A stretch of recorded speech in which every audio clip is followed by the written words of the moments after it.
Have you ever been in an earthquake? Well, I have to tell you, I grew up in Tornado Alley, so I knew a lot about tornadoes, and Kansas City gets its share of storms and floods. But earthquakes were a different story. The first time I felt the earth shake, I was a first-year rabbinical student in Los Angeles. I was just waking up, and I was completely unnerved. I sprinted out of bed and ran to a doorway because I had read somewhere that that was a safer place to be. I'm not sure if it was true. But I stood there as the floor was shaking, singing Debbie Friedman's Earthquake Blessing as loud as I could, because I was a rabbinical student after all, and praying that soon the ground would steady itself once again. The whole thing lasted less than a minute, I think, though it felt like days. And afterwards, I couldn't get the experience out of my head, the feeling of the ground shaking beneath my feet. If anything in the world had ever felt stable for me, it was likely the solid ground I thought I was walking on. And to feel that upended was hard to accept. But that is exactly what it feels like this year. One massive, worldwide, soul-shaking earthquake for us as Jews, for us as Americans, for us as human beings. How do we respond when the things, the places, the people we were hoping would give shape to our vision no longer do, and all that is holding us up feels like it's shaking beneath our feet? This is the question I can't ignore today.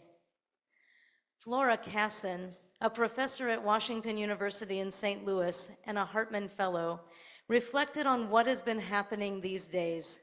She said, "It feels like everything and every place is shaking in the United States, in Europe, in Israel, and that shaking ground is causing great anxiety, each of us trying to figure out where and how to stand. In large part, because we feel so divided, we may think that we must choose between left and right. But the real issue," she said, "is that we may be facing the end of an era, and we don't know yet what is next. Perhaps that is why things feel so scary right now, because we can feel the shaking, and we don't know when or how it will stop. Right now, America is shaking because liberal democracy is shaking. Our judiciary is shaking. People are being targeted for saying things the administration doesn't like. People are dying because they can't access medication or vaccinations they need. We don't know how we will survive, what our life will be like in the America of the future. It's making things feel very difficult. It's making us feel like we have to choose one side or the other. Jews around the world are shaking. Anti-Semitism is on the rise, here and abroad, and Israel remains embroiled in a 2-year war, 720 plus days since October 7th, since the murder of more than 1,200 souls and the abduction of 251 people, and still 48 remain. How can we do anything but shake when this is the reality?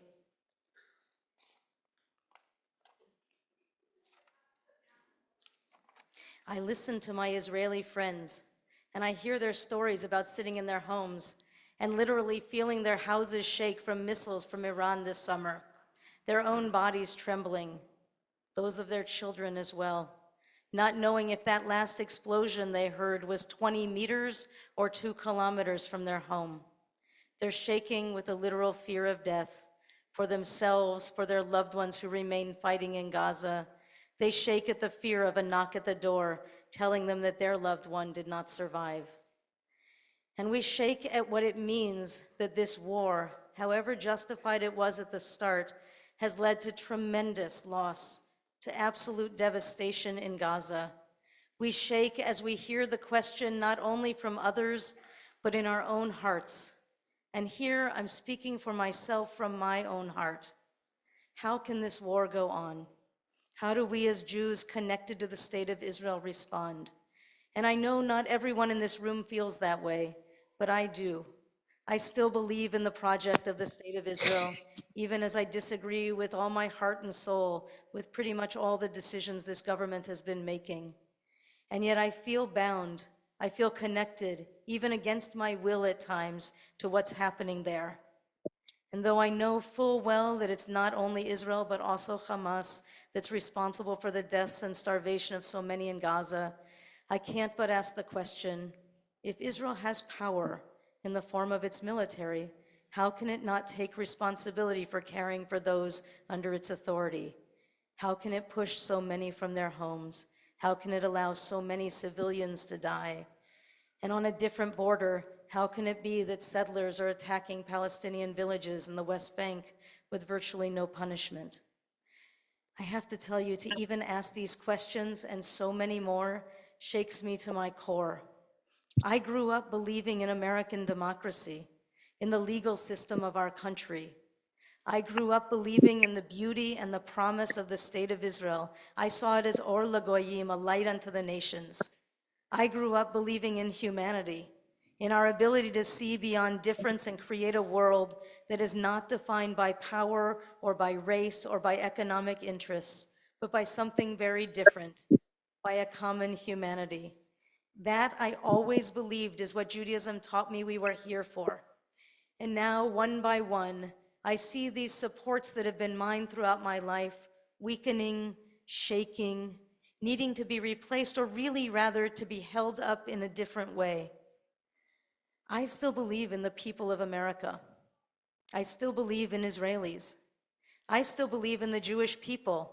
As a friend said, not because we're special, but because this is my people and I have no choice. But it feels like we are at a time when all that I have held, all that I have believed in, is beginning to unravel, is shaking like my friend's house during the war. It's shaking so much the people within are trembling. It's shaking so much that even those of us who are far, far away are trembling.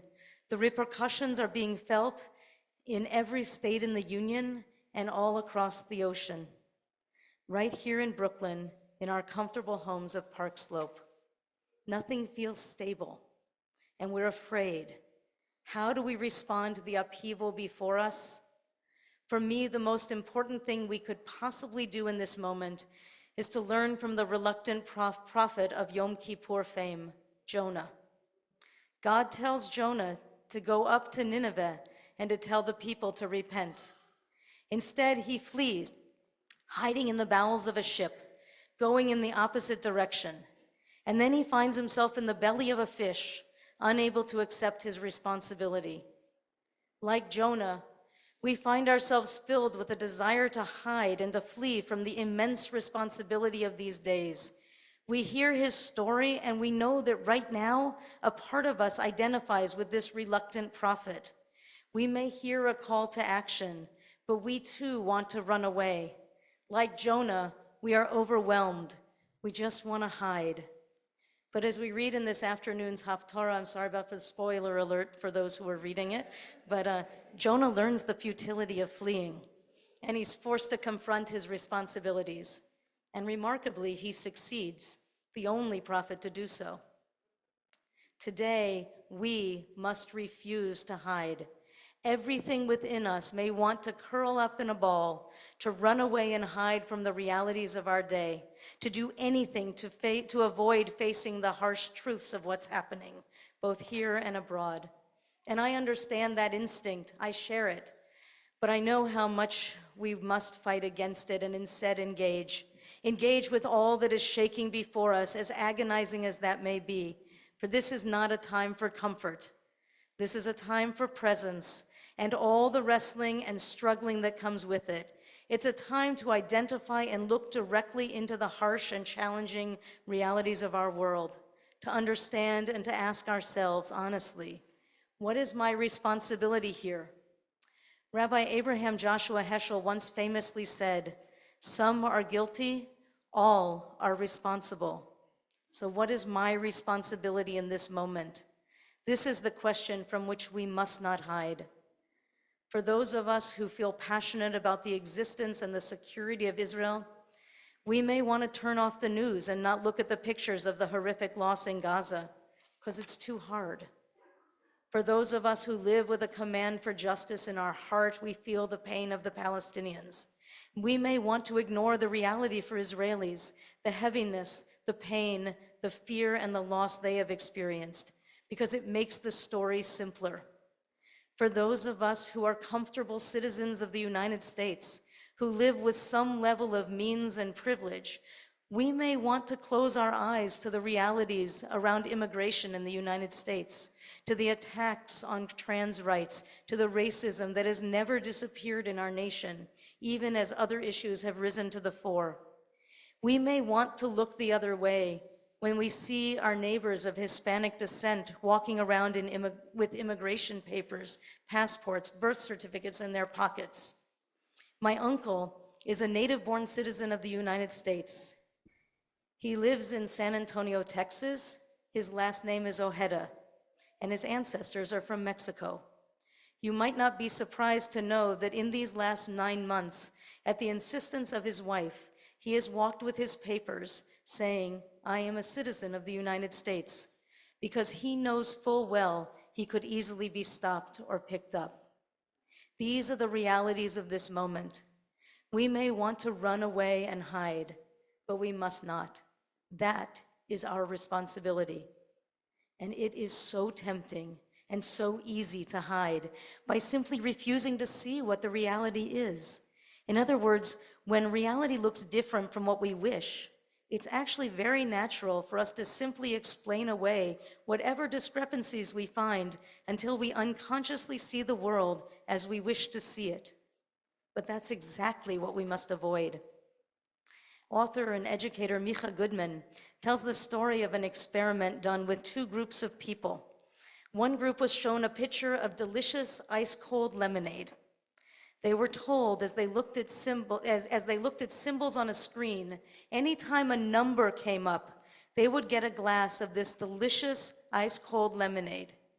They were then shown a second picture, this one filled with rotten orange juice. This, they were told, would be theirs when a letter appeared on the screen. Got it? Okay. The second group was shown these same pictures of liquid, but given opposite instructions. When a letter comes up, they will get delicious lemonade. When a number appears, they will be given the rotten orange juice. The groups prepared and watched as various symbols came up on the screen, and then they saw this.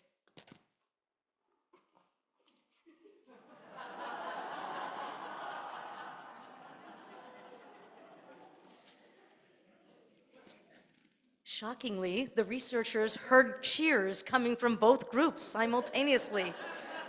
Those who were hoping for a letter, here, let me show you one more time. Those who were hoping for a letter saw the B before them. Those hoping for a number were sure 13 had just come up on the screen, right? We see what we want to see. Particularly in challenging moments, we tend not to see the world as it is, but as we are. We see what we hope, what we expect to see. But in this world of information silos and fake news, we must do everything we can to see with honesty and clarity. It's our responsibility to look carefully and critically, to step away from the algorithms, to step away from what the algorithms tell us to see, and to look more broadly. It's the only chance we have to truly understand.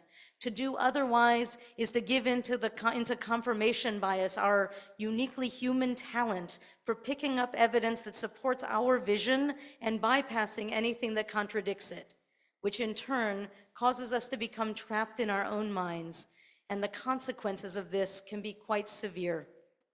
Take October 7th, for example. It seems clear now that leaders in Israel were quite aware that Hamas had plans for an attack.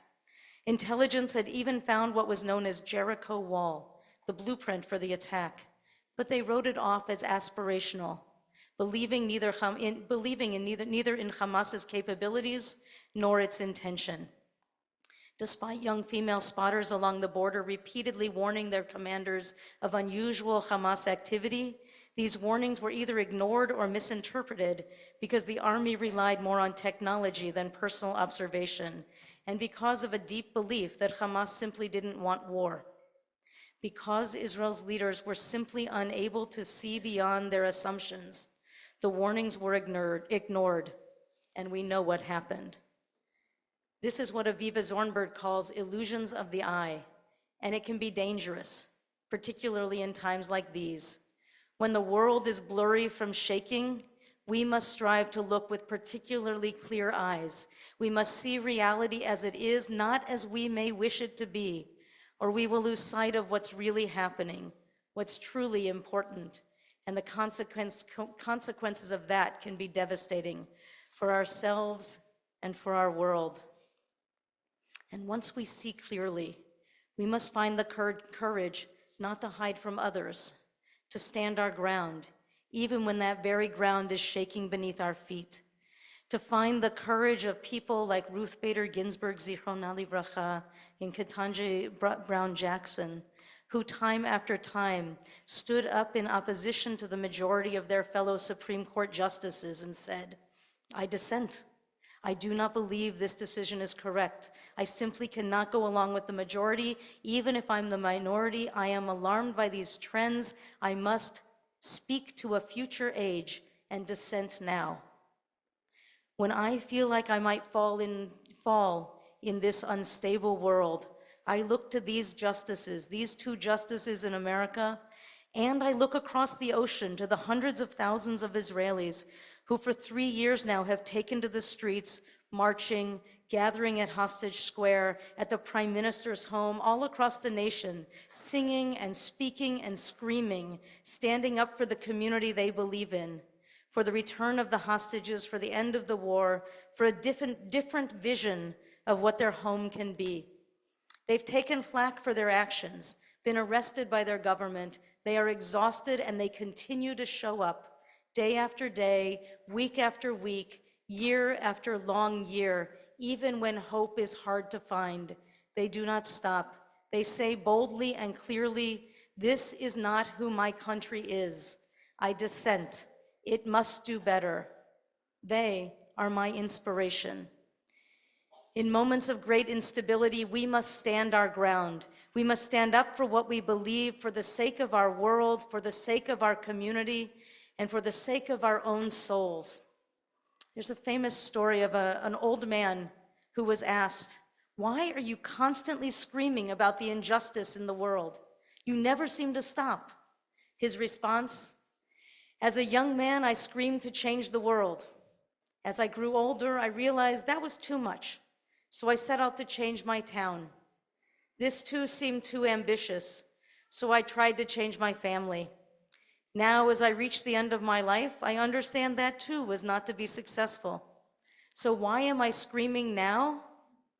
So that I don't change, so that I will not forget the precarious nature of our world." Yom Kippur demands that we scream for ourselves, if for no one else. This Day of Atonement requires us to shine a light on the danger facing our world. We must not close our eyes. This day of courage demands that we stand our ground and refuse to hide what we believe. And this night of honesty demands that we refuse to hide from ourselves. Because Yom Kippur is above all a time for truth. It's a time for standing still, not running away. It's a time for being present. It's a time of facing and embracing our vulnerability. It's a day of removing the masks and the armor we use to protect ourselves from pain and shame throughout the year, and to simply engage in honest self-scrutiny where nothing is hidden. That is the nature of this night. The mirror is held up to our faces, and it's upon us to look closely. The vidui is in our ears. We reflect upon our private sins in this public confession. And if it works, when it works, this self-reflection forces us to open our ears and our hearts to acknowledge that which we might not want to see, that which we may have hidden from throughout the year. That is our tasks as individuals, and it's our responsibility as a people. For me, this whole year has felt like Yom Kippur in that way, forcing us to look into a mirror to see realities we could not imagine just a short time ago. This year demands deep honesty from us. So much has been torn away, so many excuses are no longer ours. The challenges of our world are so sharp and so serious right now that the soft and easy answers of the past no longer hold. Where is America? It's a terrifying question. 250 years since the penning of our Declaration of Independence, with its promise that all are created equal, we seem to be moving further and further from fulfilling this promise. We can't help but ask, who are we becoming? And for me, perhaps even more deeply, who are we as a Jewish people? We may have always believed on some level that we were special, that we would somehow be immune to the negative aspects of power and revenge that influence others because of our values and our ideals, that we would always be guided by empathy and compassion for others, for the stranger, for we were strangers in the land of Egypt, that we would always choose to be a light unto the nations. But the harsh reality of today shows us that these liberal ideas and values of our ancient religion do not protect us from acting like all others in the world. Any assumptions about our exceptionalism need to be put to the side. They can be used and abused to hurt and to destroy. This is a reality we must look at squarely in the eye. This is the shaking ground beneath our feet. But these values can still be guides for good, but only if we dare to look at them honestly and to refuse to run away from the truths that we see. The ground around us may be shaking, and we may need to acknowledge, Chatanu lefanecha, we have fallen short in so many ways, and that is hard for any one of us and for all of us. But finding the courage to look directly at our reality, refusing to run away, refusing to hide, and being willing to acknowledge where we have fallen short. This is the only chance we have to remain whole in this moment, to return to steady ground. When the world is unstable, it is imperative that we find our own inner anchor, to center ourselves, to open our eyes, to find our voice. And when it feels too hard to do so, our liturgy provides us with tools to do just that. Unatana Tokef tells us, Teshuvah, Tefillah, and Tzedakah will avert the severity of the decree. Teshuvah, when our world is shaking with uncertainty, Teshuvah reminds us that we can turn, we can return to who we want to be. We have free will to change.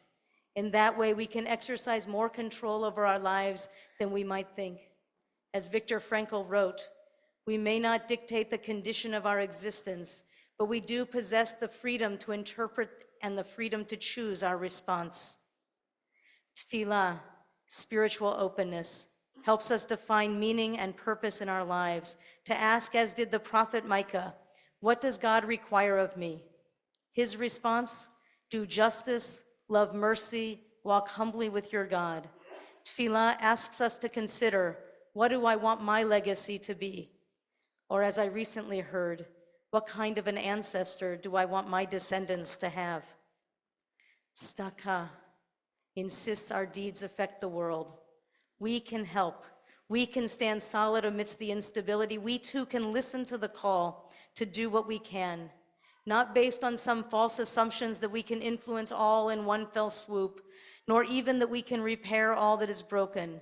But each of us can identify one thing that we can do to influence our world for the better. Trust me, it'll make a difference. When our world is in chaos, it's often small acts of goodness that can give us hope to counter our feelings of helplessness. Our world may be unsteady, but we are not helpless. When all is out of control, we simply must grab hold of someone, something, and hold on and help. Uteshuva, utefila, utzdaka, ma'avirin et roa hagzera.